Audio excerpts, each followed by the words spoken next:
Magandang araw mga ka-farmers. Welcome ulit sa aking YouTube channel. This is Rapboy Farm Vlog. So bali sa video na to mga ka-farmers ay ibabahagi ko lang yung ginamit ko na herbicide. Bali nag-spray ako kanina dito ng herbicide mga ka-farmers. Yung gamit ko ay contact herbicide. Yung gamit ko na herbicide ito yung tickborne. So dahil ito yung available sa mga agri-supply dito sa amin, kaya tickborne ginamit ko. So maganda naman yung Glopus or Kojak kaya basta. Pero parehas lang din naman ang epekto. So disclaimer lang to mga ka-farmers no, sa mga baguhan, para lang sa mga baguhan to kung hindi pa nakakaalam sa paggamit ng herbicide. So dapat yung pag-spray nyo mga ka-farmers ay under lang talaga, bali bababa lang talaga yung pag-spray, huwag yung tamaan yung puno or yung mga dahon. Kasi tulad nito, natamaan yung dahon, ayan. Yan, nasunog siya. Ito yung magiging epekto mga ka-farmers pag matamaan siya. Pero pag hindi naman siya matatamaan, okay naman yan. Hindi naman siya maano.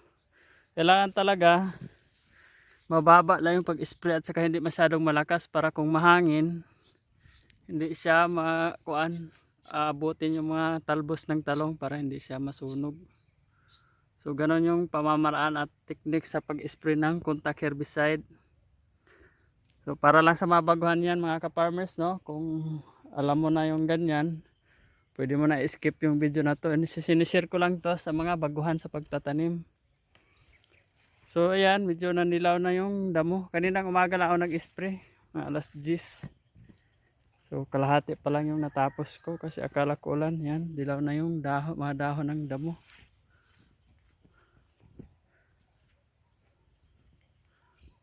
So kailangan talaga yung pag-spray hindi mo tatamaan yung puno saka yung mga dahon para safe yung tanim natin.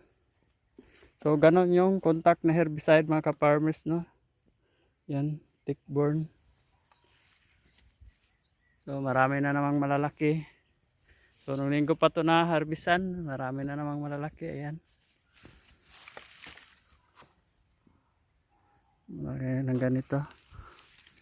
So yun lang no. Kung bago ka pa lang sa aking YouTube channel, nakatulog naman kung nagustuhan mo to yung video na to, pa-subscribe naman, Rapboy Farm Vlog. Pahit na rin ang notification bell para updated kayo sa aking mga video, lalo na yung mga baguhan. O paki-follow na rin ang aking Facebook account, Kabilyo Rapi.